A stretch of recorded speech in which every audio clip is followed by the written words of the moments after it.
I'm Realtor Deb Tomorrow, and this is At Home in Bloomington, brought to you by Karen Russell, Ruoff Home Mortgage. We profile the people, places, and resources that make Bloomington, Bloomington, and help you live your best life. At Home in Bloomington.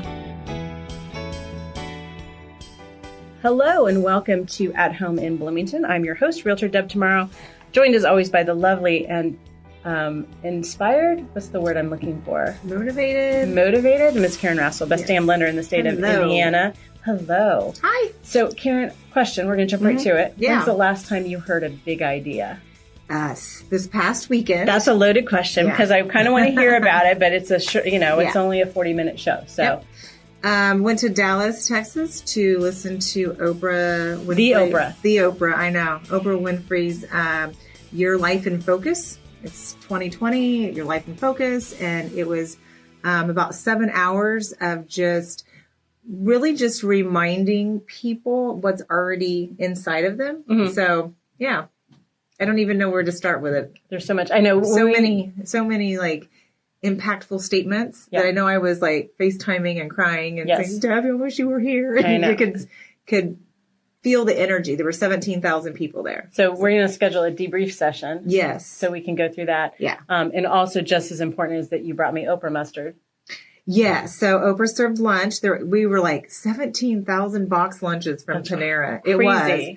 And so, but yeah, and you know, I'm not that big of a mustard fan. You're not a mustard fan at all. I know. And so I was like, I'm taking these packets. These are Oprah mustards. Just for you. That's awesome. And then as an aside, and we'll get back to Oprah, but as an aside, you also got to visit Magnolia Market in Waco, because I was just about less than an hour from where my friend lives. And then when we went to check out, everyone was so super friendly there too. And they were like, the lady leans over and says, Chip and Joanna want you to know. And I literally like stopped and okay, what do they want me to know? And where are they? Are they watching? Yeah, I was like, what? But she was like that. It was this really cute card. It was going inside the bag. It said that their original store in Waco was on whatever the street was. I think it's Waco Boulevard. I have no idea. And they would love for you to visit. And I went, okay. So my sister, me, my friend and her husband, we get in the car and we're like, Chip and Joanna say we got it? We went to the other one. Yeah. And then when you were checking out there, did they say Chip and Joanna would like you to go visit their other but they store? were like, oh, what brings you to Texas? And we told them. And then there were a few other people in line with me that they were like, one set of people were from Indianapolis as well. They were there for a real estate conference. Interesting. They did not know Oprah was there, and they were kind of bummed. I'm like, okay. But yeah, the ladies behind us were they're going to Oprah too. So I think everyone was honing in on Dallas this weekend. That's awesome. So, well, truth be told, I did look up because there are still a couple dates left on the Oprah tour. I was like, can I make it to Denver? I don't know.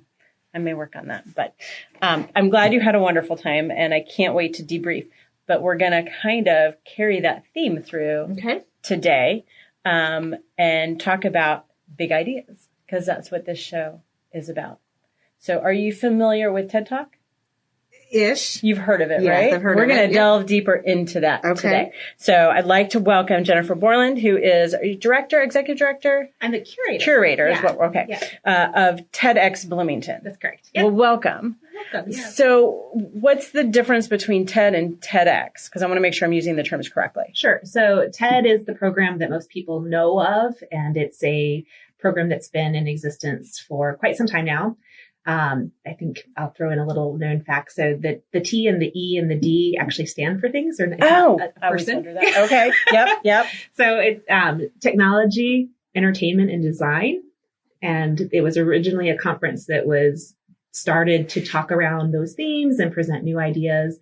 And it's kind of morphed into this thing that's kind of known worldwide as being a platform for spreading and sharing ideas that are big and worth sharing. And all kinds of ideas. So it's not just technology. It's I think that's probably one of the biggest changes. Yeah. In fact, a lot of people think the E stands for education. Like, their acronyms a lot because there have been so many powerful talks about education. I always thought it was like, it was named after somebody. Ted. Yeah, Ted. And then it was, obviously if someone had a TED Talk, I thought that is worth listening to then if they're and then you were on like, that platform. Can I have a Karen Talk? Yeah. And there should be a Deb Talk? There's a lot more acronyms with Karen, but Yeah. you can get away with it. Exactly. But yeah, there is it. So TEDx is a program that they came out with that allowed local communities and different groups to license from TED the ability to host a local event. So it's the case that we're given the ability to make that request and then, follow the rules that they put forth, but host events locally that are relevant to our community. So we were lucky enough to get one of the early TEDx licenses back in, I think we probably got it in 2010 or not 2010. Yeah, I know it's 2020, right? I know it's a decade ago. Okay. But then we hosted our first event in 2011. Okay. So if people aren't familiar with TED Talk, they are live events, correct? Mm-hmm. But then they're typically filmed. And so you can go back on YouTube and probably there's a TED website that you can watch them on. Yeah. And that's consistent between the TED and the TEDx events that are happening worldwide. Where people are coming together. So the conference aspect, the live presentation aspect is really important to it. They are, the actual TED events are curated audiences. So you apply to be able to attend. Really? And our first one we actually had an application process for our first event in 2011. Just to attend. Just to be able to attend. So what makes someone who gets in and who doesn't? I think you're answering questions about kind of what you're passionate about, what you're hoping to get out of the experience.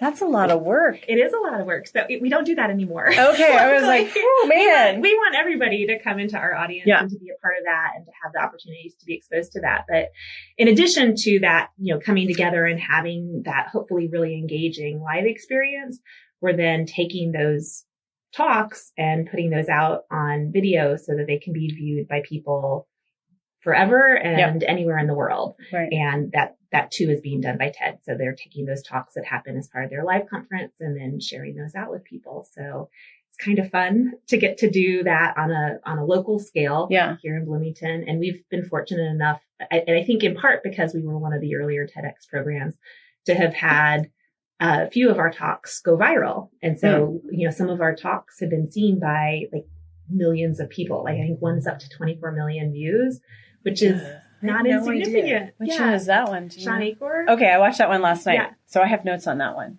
Okay. You got to watch that one. It's 12 minutes. Okay. So like seriously, you can just drive across town. Like I was driving to an appointment out on just past State Board 48, like just past Ivy Tech. Mm-hmm. So as I got most of it except the last minute done the last cell signal. But so, I mean, these are the kinds of things you can do. And it was hysterical. It's so really funny, well done. But it's also, I want to talk about it because it was really, really powerful. And it kind of got me thinking, and then I had to get up this morning and watch it again. But he talks about, happiness, and he talks about success, and he talks about positive influences. And he says that 90% of your happiness is predicted by the way your brain processes the world, not the external influences, but the way that you process it. Karen's going to cry. Yeah, probably I will. Oh, okay. I know, because you're still flying on the Oprah emotions, which is fine. So they said that if you reverse the formula of happiness and success, instead of saying, I'll be happy once I'm successful, you say, I'm happy, then you become successful. Mm-hmm. And so he gives these ideas on things you can do in 2 minutes for 21 days to retrain your brain to retain a pattern of, and I love this part, scanning the world for positive first instead of negative. Yes. Which, holy crap, we need that. Yes. And especially when, we're so ingrained, like in social media, and it's people looking to put each other down, I guess, to make each other feel better or whatever. But, it's like, So I want everyone to go listen to that. We'll be putting links up for that. But Sean Acor, who's somehow involved with Harvard, I didn't quite catch that, but he's smart. And he's from Waco, Texas, too. So I wonder if he knows Chip and Joanna. I digress. Okay. So that's just an example of one kind of talk that's out there that came to Bloomington. So how did you get involved, and what's your background? So my background, I was an attendee at that first event. Okay. I really was familiar with TED Talks. And when it first came to Bloomington, I was like, oh my gosh, I have to do this, and filled out my application form to be a part of the audience, and was thrilled to have been a member of that audience. And afterwards, through the grapevine, it had kind of come out that they were looking for someone who could help to do some of the executive producing for upcoming events to keep that moving forward. And connected with the then curator, Lucy McKean, who has been in that position up until this past year when I took over from her. So she was our longstanding curator and had played a really pivotal role in helping to bring about that first event, and reached out to her, and we connected and kind of formed a partnership, like, let's give it another go. And we did our next event in 2013 and another in 2014. We took some time off while TEDx Indiana University was getting established. And did one in 2018, and we're getting ready to host our next one on March 6th of 2019. So, and does IU still have one going? Yes, yeah, they've been actually. I think they're hosting annually in November, and they've been pretty consistent with that schedule. So once they had kind of established their footing, and we kind of tested out the waters. I think Bloomington's a community, even though we're a smaller community, where there's enough hunger for big ideas that it's a place I think where two successful TEDx events can exist and thrive. And we just wanted to give them that space to establish it without the confusion of, is this IU or is it Bloomington, and which is which? Right. So, yeah. And so do the events usually have some sort of theme that ties all the speakers together? Yeah. And one of the TED rules is that it's not like an overt theme. Like, we wouldn't have a theme on, microplastics, and it would be all talks about microplastics. Ooh, that sounds fascinating.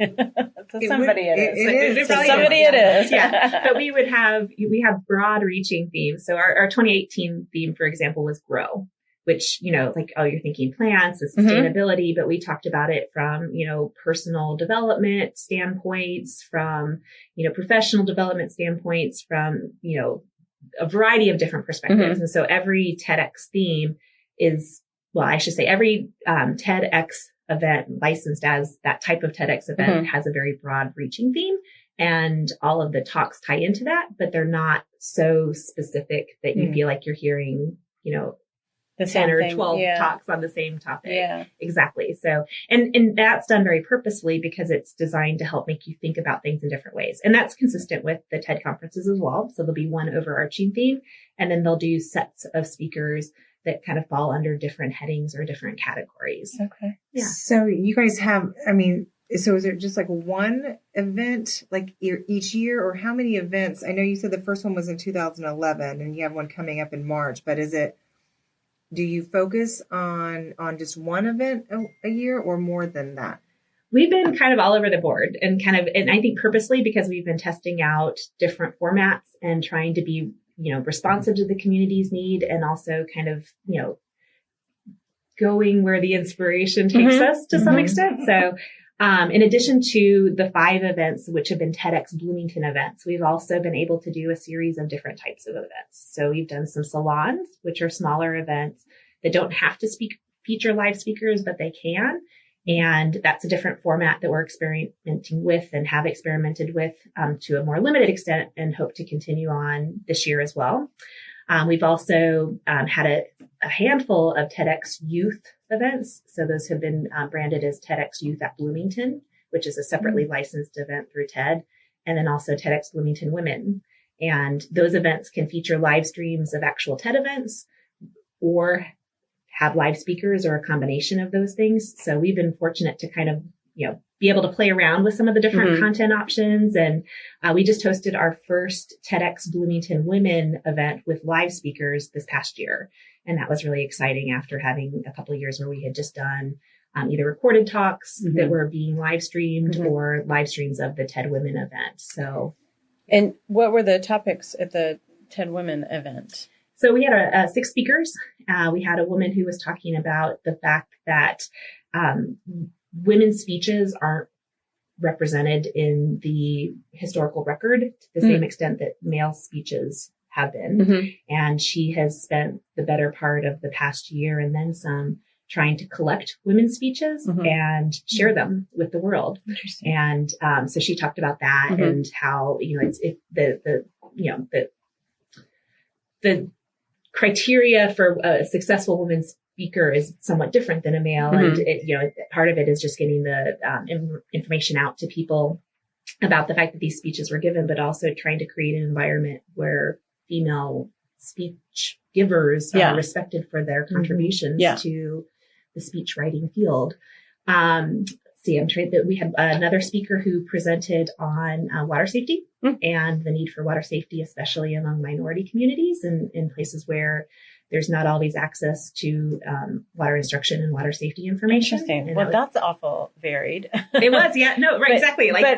And one of the things that I love about these is that when you look, I don't know if there's a time limit, but they're always right like 20 minutes or less. Mm-hmm. And some of them are 8, 10, 12 minutes. Mm-hmm. And so it just gives you enough to like pique your curiosity, but not overwhelm you. Because sometimes if you do get into microplastics or whatever, it's like, well, I can't, 40 minutes of that I can't do, but 10 minutes I can listen and it's at a high enough level overview that you can kind of go, oh, I feel like I know. I know a little bit about a lot of things. And and they're very, very handy for that. In fact, the limit of time is 18 minutes. Okay. Which is very precise. Yeah. So because 20 is too long. Yeah. And most of our talks, very few of our TEDx Bloomington talks have actually been up near the 18-minute mark. Most of them are a little bit shorter because we found that people are a little bit more willing to watch a video that's like in that 10 to 12 range. Like, it doesn't quite feel like it's 15 minutes. So you're not at the quarter hour. That's what we try to do with the podcast. I say I keep it at 40 because I figure like that's a good workout, but it's not too long of a workout. An hour just seems too long. And so, interesting. Well, we're going to take a break. When we come back, I want to talk a little bit more about how you find your speakers and what makes a good TEDx topic and that kind of thing. Karen, I did want to tell you too that one of your other heroes besides Oprah is I looked up yesterday the top 25 worldwide TED Talks. Really? Is Is it Jill Bolte Taylor? I thought so. Something like 26 million views just on her talk. And I don't know if that wasn't a local event. That was actually TED. That was local. No, it was it was a TED, but she's a local person. Yeah. So that's on my list. I didn't get a chance to watch that because I was obsessed with Sean Acor last night. But yeah, that doesn't surprise me. I'm a fangirl of hers. I know you're a fangirl of that for sure. All right, so stick around and we're going to talk some more with Jenny from TEDx.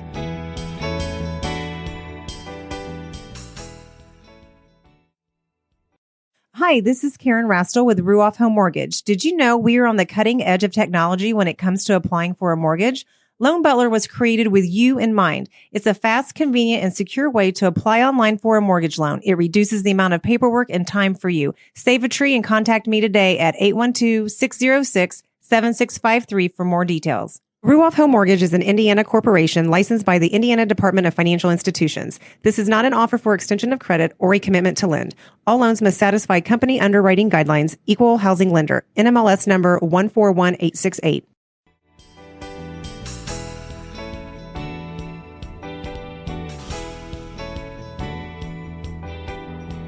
This is your Real Estate Realist, practical advice on buying and selling real estate based on my experience closing over 800 home sales. Time for some bad news. Sometimes real estate transactions don't close. The main reason for this are typically inspections and financing, though there are probably a million other reasons in the history of real estate that transactions fall apart. We are dealing with human beings after all. But what do you do when a deal falls apart? Well, here's some advice. First of all, keep it in perspective. It's disappointing for sure, but probably not the end of the world. Forgive, whether it was your fault or not, and move forward. Holding on to anger and disappointment is not healthy, nor does it get you any closer to your goal of home ownership. Secondly, along these same lines, don't try to force it if the transaction isn't happening. Here's an example. You can't get financing on a house because it's in poor condition.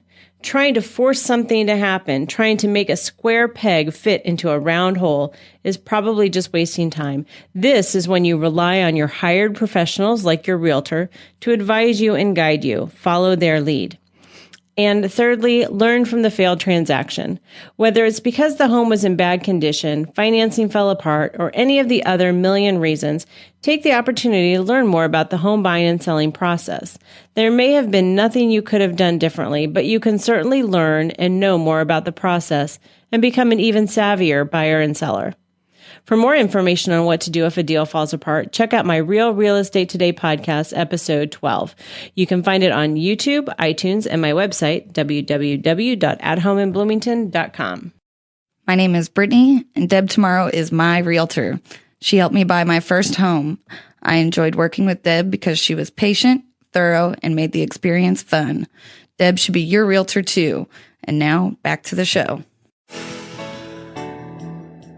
Welcome back to At Home in Bloomington. I'm Realtor Deb Tomorrow, joined by Karen Rastel, lender extraordinaire, and we're here with Jennifer Borland, who is the curator of TedxBloomington. Before we get back to talking about TEDx and big ideas, I wanted to give an opportunity. We always throw back an episode, and I wanted to throw back to Monroe County History Center because Jennifer is a board member there. So I wanted to make sure that she had an opportunity to maybe talk a second about episode 33 of At Home in Bloomington Guests, where we talked with Andrea from the Monroe County History Center. So tell us, what do you want to pitch about the History Center? Oh, I will pitch all the things about the History Center. We have a wonderful selection of exhibits. We have a great one called Hoosier Hysteria that just recently opened. So not about college basketball, but actually high school basketball and the statewide basketball tournaments that actually started here in Bloomington. Oh. So now it's kind of like the big thing, you know, and, you know, we have all the history of it on display, and it's a wonderful exhibit.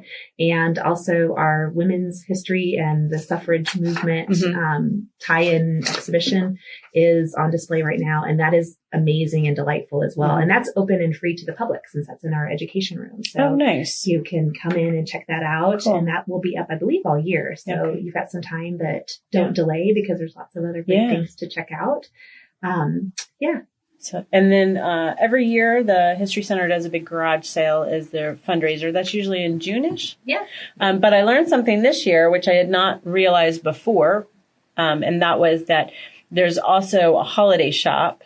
And I'm guessing that these are things that come from the garage sale, and they kind of pull out the holiday things. And I kept throwing it out there on Facebook like, hey, this is a really interesting way to buy unique gifts because there are things like, you know, that you've just not ever seen before. And you can just go in and support a good cause while doing your Christmas shopping. So I'm just putting that out there. And I will put out a plug if anybody listening has been to the garage sale in previous years. This year we've moved to a new location. So we are actually over in the old, I believe it was a GE plant on the far west side. And Cook's redoing that, right? Or Madeline or somebody. We are in a new location, so definitely check the website. And do you know where that location is going to be? Or it's in that building. Oh, it's right off the Curry. Yeah. Okay, gotcha. Okay, well, check it out this year for sure. Okay, all right. Let's get back to TEDx. I wanted to talk a little bit about the speakers because in my short life, I've watched a few TEDx, and the speakers are always really good. And I think, are they all really that good? Or, you know, how does that work? How do you make sure you have good speakers, and do you work with them at all? Well, we always start with the idea and kind of coming full circle. That's really what it's all about, is like finding that idea that is novel and worth spreading, that has some value to be spread. So we start at the speaker level, and some people come like full on, like I'm ready to talk and, you know, I'm an old pro at this. And some folks are a little bit more novice when it comes to delivering a speech of that style. And, we're able to work with them. We've invested really heavily in the idea of like rehearsals, like both for the speaker's sake, so that they're having opportunities to get feedback and practice giving the talk, but also so that our speakers are getting to know each other and know about their topics, so that when it comes time for the actual program, it's a very cohesive show because there's been that opportunity for synergy and common understanding across the speakers. So, so we invest very heavily in that process of preparing our speakers for the experience. Some speakers will actually hire coaches and work with them independently to develop the talk and practice delivering the talk. But certainly not, a requisite thing, because I think sometimes, like, as long as the talk is well designed, you don't have to be the most engaging public speaker to have a really engaging talk. In fact, some of I think, TED Talks that you stumble across, it may not be somebody who's got a lot of charisma per se, but it's somebody who is doing such a good job communicating about their idea and that the passion is inherent in what they're saying, even if it's not physically apparent. Yeah. I've noticed that some speakers are not flawless in their presentation, much like this show. But there's such a passion behind it. And the stories are so good that, you forgive that. It just doesn't bother you. Yeah. Okay. I have to ask this then. Are they memorized or do they have a teleprompter in front of them? I got to know this. They are memorized to different degrees. Okay. And, some people can memorize. Like, if you've done theater and you have the ability, like I could never be in a play because I could never memorize that much more stuff than one line, and deliver it consistently. So there are absolutely the people who fall into the camp of, I want to write it out. I want to memorize it. Word and for I'm word. going to deliver it back exactly verbatim and have the ability to do that. And other people who are more of I want to have my talking points in a certain kind of order and then I'm going to share them.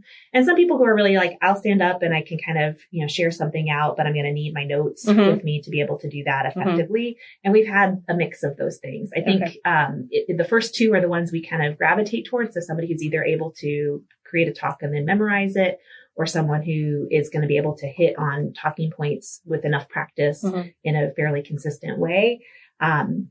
But we're willing to work with people and find the thing that makes sense. I think there have been probably talks where people are using a teleprompter, but not for any of our TedxBloomington events. So the ones that you've seen that you were watching and you just thought, okay, how are they just, giving all of that? Yeah, it was too flawless just in terms of there was no stopping. I know like Sean Acor speaks with a very high energy and very quickly.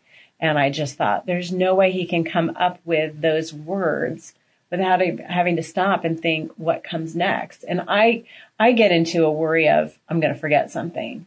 So I feel like I have to have it written down because I'll get ahead of myself and I'll forget an important point. Well, and that's it. So no teleprompter for Sean Acor. Yeah. That was all well rehearsed. Yeah. Well rehearsed. But we always tell people it's okay if you forget things. And that if you do a good job, it's just going to give you a leg up for the next talk that somebody's going to ask you to do because, inevitably, hopefully, if you are successful, you will go on to give other talks on this topic, and then you'll already have some content that you've already got ready.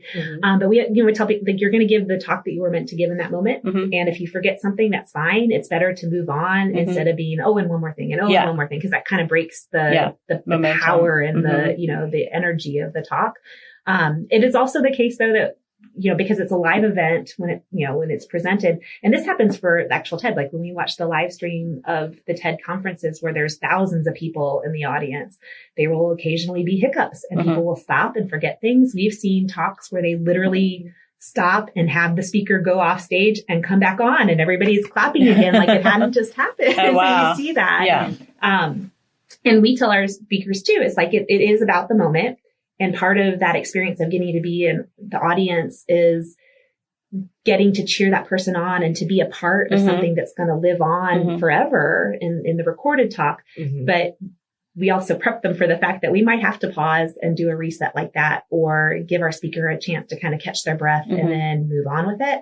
And then that gets edited out. So it's kind of interesting to think about the fact that you're giving both this talk that happens in real time that is meant to be informative and engaging for the live audience, but also trying to create something that's going to have some staying power and live on in a different format. Right. Interesting. Are any of the ideas ever controversial? And I guess I say that in the sense of that's a big feeling of what's going on in Bloomington today. And maybe I'm on Facebook too much with some of those Bloomington Facebook groups. But it just seems like there's a lot of sort of infighting and controversy and disagreement and negativity, to be honest. I had a boss once who taught me that if there's a problem that you want to bring to me, bring me a solution. It may not be the solution that we implement, but when you bring it with a solution, it automatically puts a positive spin on it. Yeah. And I think that's how I was sort of envisioning the TEDx, is that there may be ideas that are a little controversial, but they're coming with solutions and a more positive spin. Yeah, I would say, so all of the talks are big ideas in the sense of it's typically some sort of solution or moving forward. Yeah.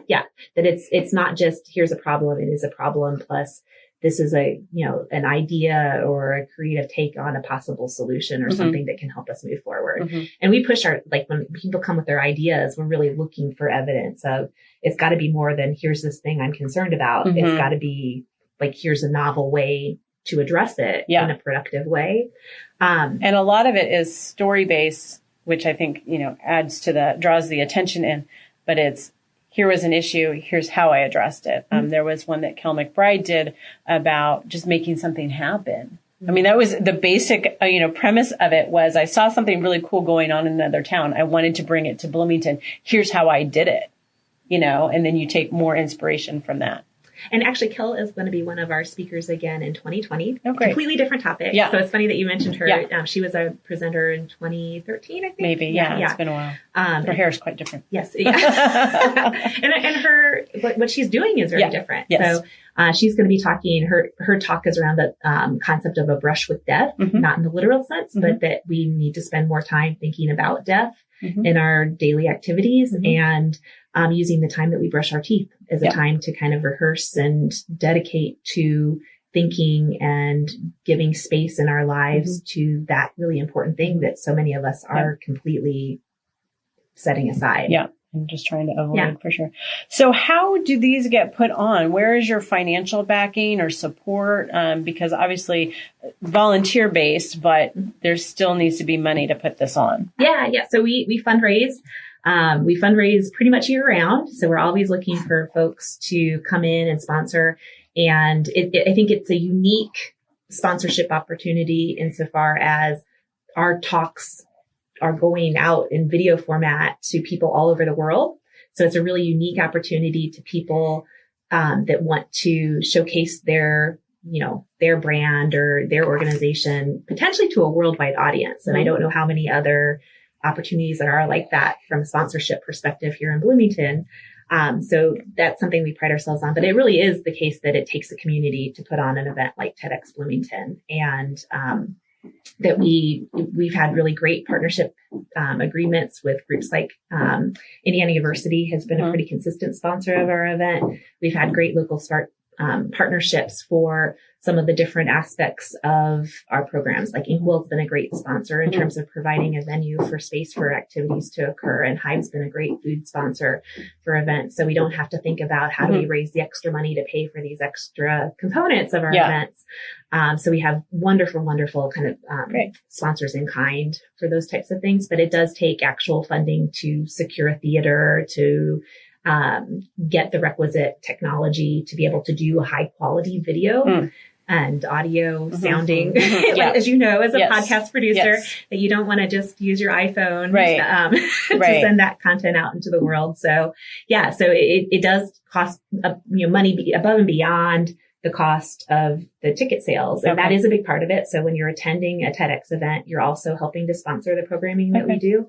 So all of that goes right back into helping us to, compensate, the professional support that we have to get insofar as, we're hiring a video editor or someone to help with the stage managing, but the actual cost of the equipment. If we're bringing in speakers from outside of Bloomington, we aren't allowed to pay speakers, but we do try to compensate them so they're not having to pay out of pocket for those types of activities. Yeah. So if people want to get involved, what's the best way to go about doing that? Who should they contact? How do they do that? Yeah. So my email is jennifer@TEDxBloomington.org. Okay. There's also ways that you can kind of track what's going on volunteer-wise on our website, which is TEDxBloomington.com. Okay. So we've got both the .com and the .org going there, just to keep it exciting and confusing. Sure. But so there is information available on the website, and then also the ability to sign up for newsletters, so you can get direct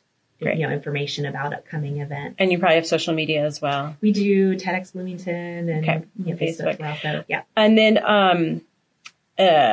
if somebody, I forget where I was going with that question. I want to make sure that we talk about the youth events just a little bit more, because I think that's a really great thing we were talking about over the break, how many people have kind of grown up with this fear of public speaking. And I know I don't seem to have that, and I can't explain why. Jennifer doesn't seem to have that. She was in speech. We actually went to high school together, and she was in speech, and I'm sure that was a big part of that. And so I feel strongly that public speaking is just a really great tool to have. And this is another way to encourage people. So talk to us a little bit about the youth events and what parents should know about that. So here in January of 2020, we had our third TEDx Youth at Bloomington event. The first one had no live speakers and was really just like a live stream, and we were trying to engage youth. We had partnered with the library to try to engage youth through their teen center and get involved, and have partnered successfully with different organizations that are working with youth or youth-led organizations within the community then to plan the two subsequent events. The most recent one was really completely youth organized. I think it was a teen from Harmony who had come forth and said, hey, I want to give this talk. And I kind of pitched it back to him as like, we want to do another youth event. Would you be interested and willing to do that? It should be a great project for a Harmony student. And I think completely extracurricular. Oh, really? So he really didn't. It wasn't a senior project or anything? It wasn't a senior project. Good for him. It was just something that he was really passionate about. And then we were able to find teens from both North and South as well to join in with us and help us to select other teens that they were aware of that could speak on different topics. And they picked the speakers. They set the theme. They, they were committed to rehearsing and, getting each other to kind of practice and get ready for the event.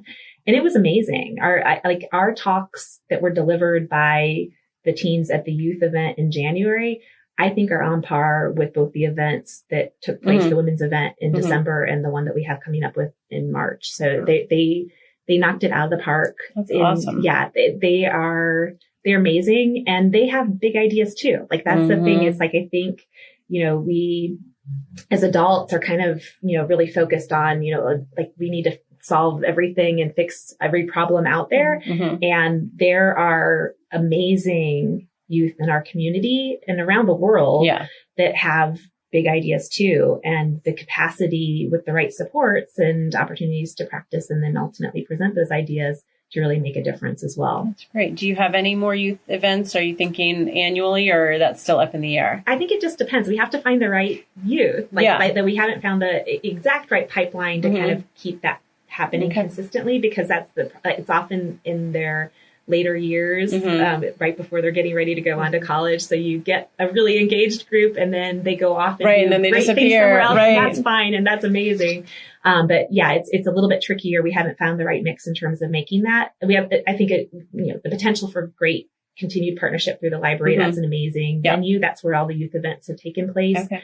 And we're lucky to have such a wonderful library. Oh, I know. We had them on as a podcast guest, and it was awesome. Yeah. I'm always like, the things that are available over there are crazy. Yeah. But we would love to keep doing that youth event, because I think that a lot of youth events around, like, they don't always feature youth speakers, and that blows my mind. It's like, why wouldn't they? And it was a no-brainer to me that our events would. And to me, it's great for the youth to see their peers speaking, but it's also great for us jaded adults to have a little bit more faith in, what the younger folk can accomplish. You were mentioning that you and Jen are both, are fine with public speaking, and I'm on the other side of that spectrum. Like, you have to do it for like certain work engagements, and it stresses me out, but I get through it, and hopefully I'm not passing that down to like my kids. But I think having Jack go to something like this and seeing, just a regular person, teenager,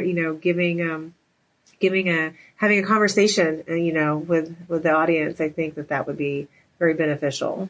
Awesome.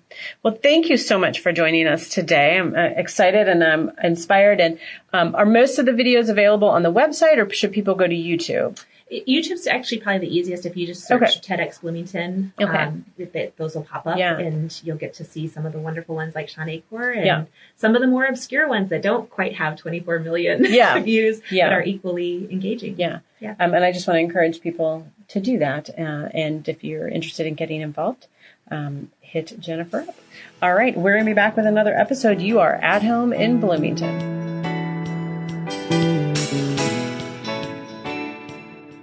Got a show idea? I'd love to hear it. And be sure to contact me for all your real estate needs and questions too. You can email me at deb@realrealestatetoday.com and follow me on Facebook at Deb Tomorrow Realtor. To contact Karen Rastel for all your mortgage needs, call 812-606-7653 or log on to ruoff.com and go to the Bloomington Center. Thanks to all the Bloomington people who make production of At Home in Bloomington possible. Digital guru Cynthia Hogan at Monster Digital Marketing for website design and hosting, and video genius Wes Lasher in the production house for engineering the show.